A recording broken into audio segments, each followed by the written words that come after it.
rồi ngày mai sẽ quên anh thôi.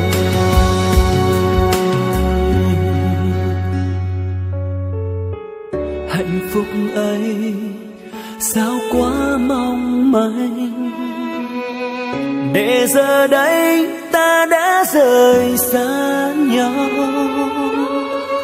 Một tình yêu mà anh ước mơ thuở nào, nhưng giờ đây anh phải ra đi.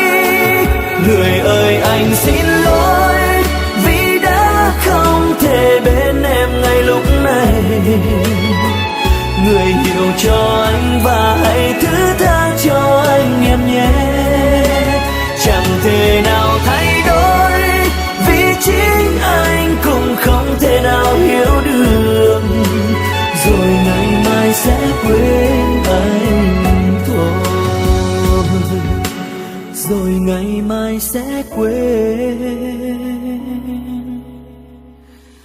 anh thôi.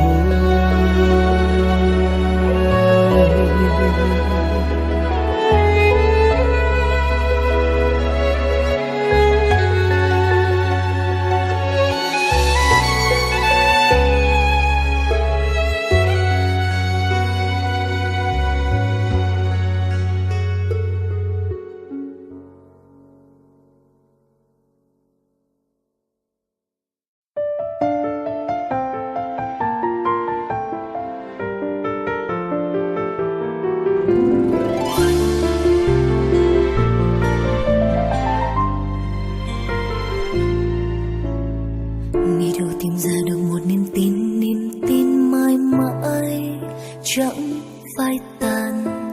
Giữa thoáng chốc nghe nhịp tim rung động với những yêu thương. Khi em lạc lối tìm một bờ vai êm ái ấm áp lúc em buồn. Hãy bước tới đi tìm một hạnh phúc chẳng hề lùi bước. Cứ cố gắng mãi cũng chẳng suy ra được chuyện tình mình sẽ đúng hay là sai. Chỉ biết có em muôn đời chẳng thể làm anh thất vọng. Dù ngày mai đời đổi thay, chỉ yêu anh và yêu thôi. Nguyện yêu mãi muôn đời chẳng quên. Dẫu hoa kia tàn phai theo gió giao mùa, thì nụ cười này làm em ấm lòng. Kể thời gian lặng lẽ trôi, ngày trôi qua lại càng yêu, để em vững tin vào hôm nay. Bao lời em tuôn rơi hôm qua sẽ làm em biết rằng trong cuộc đời này dù hối tiếc bao nhiêu, để em học được cách nắm tương lai cho mình, không buông lấy vòng tay.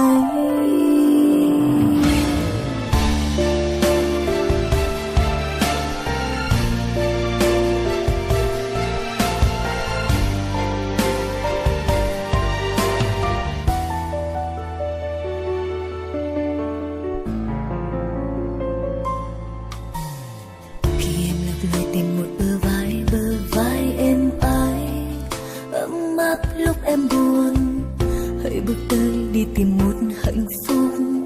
Nguyện chọn cuộc đời này chỉ yêu anh mãi mãi. Dẫu thế giới có còn biết bao nhiêu người, làm nụ cười trong em dường như tắt. Hãy mãi nhớ rằng tình yêu của em chẳng làm anh thất vọng. Dù ngày mai đời đổi thay, càng gian nan càng yêu anh, vì anh sẽ muôn đời chờ đợi. Dẫu hoa kia tàn phai theo gió giao mùa, thì nụ cười này làm em ấm lòng. Kể thời gian lặng lẽ trôi, ngày trôi qua lại càng yêu, để em vững tin vào hôm nay. Bao lời em tuôn rơi hôm qua sẽ làm em biết rằng trong cuộc đời này hối tiếc chỉ như tiếng gió chạm vào đôi